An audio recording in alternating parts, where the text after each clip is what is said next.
Hi ಎಲ್ಲ ನಮಸ್ಕಾರ friends, welcome to our channel. ಇವತ್ತು ಒಂದು ಸಿಂಪಲ್ಲಾಗಿ ಮೂಲಂಗಿ ಬಳಸಿ ಹೇಗೆ ಒಂದು ರುಚಿಕರವಾದ ಸಾಂಬಾರನ್ನ ಮಾಡ್ಬೋದು ಅಂತ ಶೇರ್ ಮಾಡ್ತಾ ಇದ್ದೀನಿ. ಅದಕ್ಕಿಂತ ಮುಂಚೆ ನನ್ನ ಚಾನಲ್ನ ಸಬ್ಸ್ಕ್ರೈಬ್ ಮಾಡಿ ನೋಡಿ. ವಿಡಿಯೋ ಇಷ್ಟ ಆದಲ್ಲಿ ನಿಮ್ಮ ಫ್ರೆಂಡ್ಸ್ ಹಾಗೂ ಫ್ಯಾಮಿಲಿ ಜೊತೆಗೆ ವಿಡಿಯೋನ ಶೇರ್ ಮಾಡಿ. ನಾನಿಲ್ಲಿ ಎರಡೂ ಮೂಲಂಗಿಯನ್ನು ತಗೊಂಡು ಈ ರೀತಿ ಅದನ್ನು ಸಿಪ್ಪೆ ಎಲ್ಲ ಪೀಲ್ ಮಾಡಿ ಈ ರೀತಿ ಕಟ್ ಮಾಡಿ ಇಟ್ಕೊಂಡಿದ್ದೀನಿ. ಇವಾಗ ನಾವು ಹೇಗೆ ರುಚಿಯಾದಂಥ ಸಾಂಬಾರನ್ನ ಮಾಡ್ಬೋದು ಅಂತ ನಾವು ಸ್ಟೆಪ್ ಬೈ ಸ್ಟೆಪ್ ನೋಡ್ತಾ ಹೋಗೋಣ.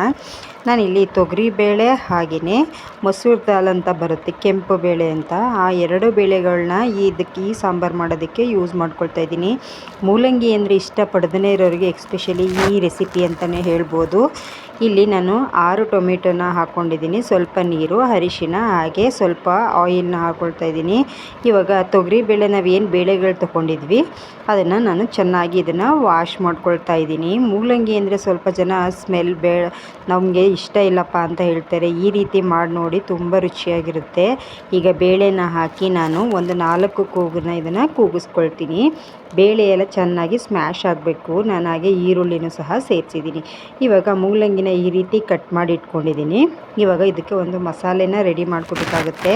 ನಾನಿಲ್ಲಿ ಒಂದು ಮಿಕ್ಸಿ ಜಾರ್ಗೆ ಸ್ವಲ್ಪ ಕಡಲೆ, ಹಾಗೆ ಸ್ವಲ್ಪ ಒಂದು ಅರ್ಧ ಸ್ಪೂನ್ ಆಗೋಷ್ಟು ಅಕ್ಕಿ, ಹಾಗೆ ಸ್ವಲ್ಪ ಕಾಯಿ, ಒಂದು 3 ಸ್ಪೂನ್ ಆಗೋಷ್ಟು ತೆಂಗಿನಕಾಯಿ, ಹಾಗೆ 1 ಗಡ್ಡೆ ಬೆಳ್ಳುಳ್ಳಿ, ಇಲ್ಲಿ 3.5 ಚಮಚ ಆಗೋಷ್ಟು ನಾನು ಚಿಕ್ಕ ಸ್ಪೂನ್ ಆಗಿರೋದ್ರಿಂದ 3.5 ಸ್ಪೂನ್ ಆಗೋಷ್ಟು ಸಾಂಬಾರು ಪುಡಿ ಮನೇಲೇ ಮಾಡಿರೋವಂಥದ್ದನ್ನು ಯೂಸ್ ಮಾಡ್ಕೊಳ್ತಾ ಇದ್ದೀನಿ. ನೀವು ಯಾವ ಬೇಕಿದ್ರೂ ಸಾಂಬಾರು ಪೌಡ್ರನ್ನ ಯೂಸ್ ಮಾಡ್ಕೋಬೋದು.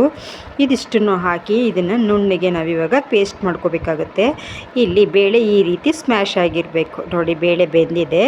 ಇವಾಗ ನಾವು ಏನನ್ನು ಮೂಲಂಗಿನ ಕಟ್ ಮಾಡಿ ಇಟ್ಕೊಂಡಿದ್ವಿ ಅದನ್ನು ಇವಾಗ ಹಾಕಿ ಇದ್ರ ಜೊತೆಗೆ ಉಪ್ಪನ್ನು ಸೇರಿಸಿ ಚೆನ್ನಾಗಿ ಇದನ್ನು ಬೇಯಿಸ್ಕೋಬೇಕು.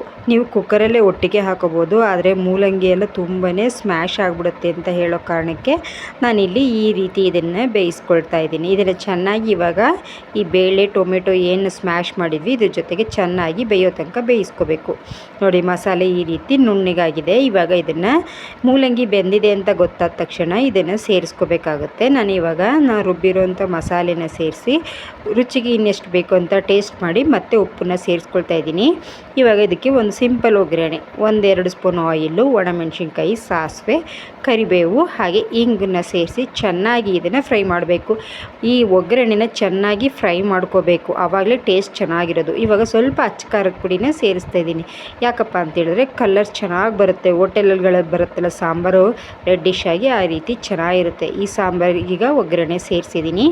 ಇವಾಗ ಮತ್ತೆ ಇದನ್ನು ಚೆನ್ನಾಗಿ ಒಂದು ಕುದಿಸಿದ್ರೆ ಸಾಂಬಾರಂತೂ ರೆಡಿ ಆಗುತ್ತೆ. ಈ ರೀತಿ ಒಂದು ಸಲ ಮಾಡಿ ನೋಡಿ. ಮೂಲಂಗಿ ಅಂದರೆ ಸ್ವಲ್ಪ ಸ್ಮೆಲ್ ಬರುತ್ತೆ, ನಮಗೆ ಮೂಲಂಗಿ ಅಂದ್ರೇ ಇಷ್ಟ ಇಲ್ಲಪ್ಪ ಅಂತ ಕೆಲವರು ಹೇಳ್ತಾರೆ. ಅಂಥವ್ರು ಈ ರೀತಿ ಮಾಡಿ ನೋಡಿ, ತುಂಬಾ ಚೆನ್ನಾಗಿರುತ್ತೆ. ಮುದ್ದೆ ಅನ್ನಕ್ಕೆಲ್ಲ ಸೂಪರಾಗಿರುತ್ತೆ. ನೆಕ್ಸ್ಟ್ ಸಿಗೋಣ ನೆಕ್ಸ್ಟ್ ರೆಸಿಪಿ ಜೊತೆಗೆ. Thank you for watching.